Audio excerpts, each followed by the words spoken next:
c'est le retour de la moustache.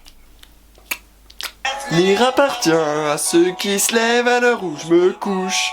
Bref, aujourd'hui, je voulais vous faire une vidéo où je vous présentais les bars dans lesquels j'aime bien sortir. Parce que ça peut vous servir, c'est un de ces cas, vous montez à Paris, que vous allez à Nice et que vous savez pas trop où sortir et que vous allez pas forcément sur internet, sur les sites pour savoir où sortir. Donc du coup, je vous fais mon petit top 5 de mes bars préférés et je vous expliquerai pourquoi. Et là, je trouve que l'intro commence à être super longue, donc on s'y colle tout de suite.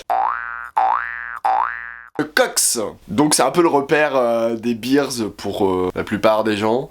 Mais moi c'est un bar que j'aime beaucoup. Car déjà en fait les consommations elles sont pas si chères que ça. Surtout si tu vas avant 22h, il y a un happy hour qui permet d'avoir des pintes de bière pour moins de 4 €. Donc je trouve que c'est pas mal. Et je vous assure que l'alcoolique que je suis est franchement satisfait. L'ambiance générale elle est hyper sympa, la musique est cool parce qu'ils font venir de super DJ tout le temps. Chaque mois il y a une liste en fait avec les DJ qui vont venir dans la semaine ou dans le mois. Et généralement c'est quand même de très bons DJ. Et à savoir, bon on s'en fout un peu, mais plusieurs fois dans l'année ils refont totalement la déco du bar avec un thème. La dernière fois je crois que c'était le thème années 70-80 et genre ils avaient affiché sur tous les murs des anciens magazines porno de l'époque. D'ailleurs j'avais trouvé ça tellement drôle que j'en ai fait une vidéo que vous pouvez aller voir juste là. Voilà, et c'était super drôle, il y avait des minitel affichés sur les plafonds, enfin c'était super cool. Le seul défaut, c'est que la plupart du temps il faut être dehors, et l'hiver fait un peu froid, et le samedi, il y a tellement de monde en fait que le bar fait un angle en fait, et il y a genre 200 personnes, donc le temps de prendre ta bière et après de trouver une place, ça peut être vraiment casse-couille au bout d'un moment. Un de mes bars vraiment préférés, c'est le Fridge, parce que c'est un des seuls bars gays du Marais, où tout le monde s'y retrouve. Les lesbiennes, les gays, les beers, les vieux, les jeunes, les poilus, les imberbes, tout le monde y va. Et c'est très rare parce que dans le Marais, chaque bar a son style de consommateur et de clientèle. Et donc du coup, de trouver un bar où vraiment tout type de personnes s'y retrouvent, c'est vraiment excellent. La musique, elle est top, le bar, il est beau, il est sur 2 étages le week-end, si je me trompe pas. Oui, le week-end, en fait, il y a un sous-sol pour danser et en haut, un côté qui est plus bar. Il y a un baby-foot, il y a un fumoir, les gens sont cool. Voilà, c'est un de mes bars préférés. C'est pour ça qu'il est dans le top 5.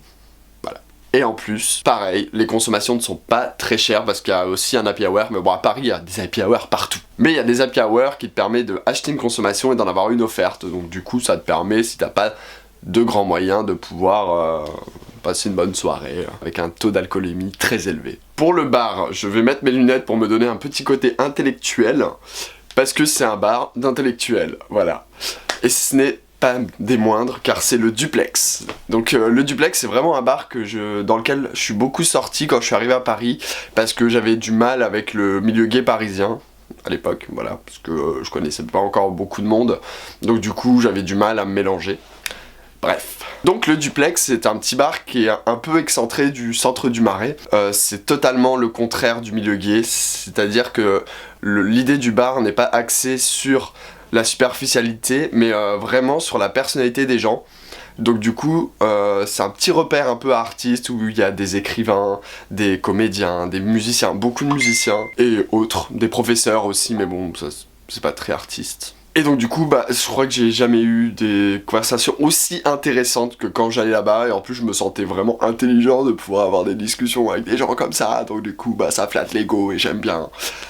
Donc voilà, c'est un bar super sympa et j'avoue que ça fait du bien d'être entouré de gens qui ont un QI supérieur à la moyenne du Marais. Voilà, c'est pas dans ce genre de bar là que tu vas avoir des gens avec des plumes dans le cul. Hein. Donc c'est un bar que j'aime bien parce qu'il change un peu des bars basiques du Marais. Et bien ce coup-ci je mets les lunettes de soleil car nous partons sur la Côte d'Azur, nous partons à Nice. Et pour ma part, je tiens à le dire, c'est mon avis personnel évidemment, c'est mon top à moi donc je dis ce que je veux. C'est pour moi le meilleur bar de la Côte d'Azur, c'est le bar où je me suis le plus éclaté dans les bars actuels qui sont ouverts. Parce qu'il y a un autre bar que j'ai beaucoup apprécié à Nice mais qui a fermé malheureusement il y a 2 ans bientôt. Donc du coup ce bar là est encore ouvert, donc il apparaît dans le top et il faut que vous y alliez. À tout prix, je dis bien à tout prix.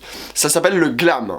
Donc le Glam c'est un peu le même style que le Fridge car justement tout le monde s'y retrouve, tout le style de personnalité y sont. La musique est excellente parce qu'ils font venir d'excellents DJ. Le seul gros défaut de ce bar, c'est qu'il est un peu trop petit pour le nombre de personnes qu'ils y accueillent et que l'été, il fait super chaud. Mais à part ça, c'est un bar super bien. Et pour le dernier endroit, ça va être un peu différent de tous les autres bars parce qu'il faut savoir que tous les Parisiens qui se respectent, y vont.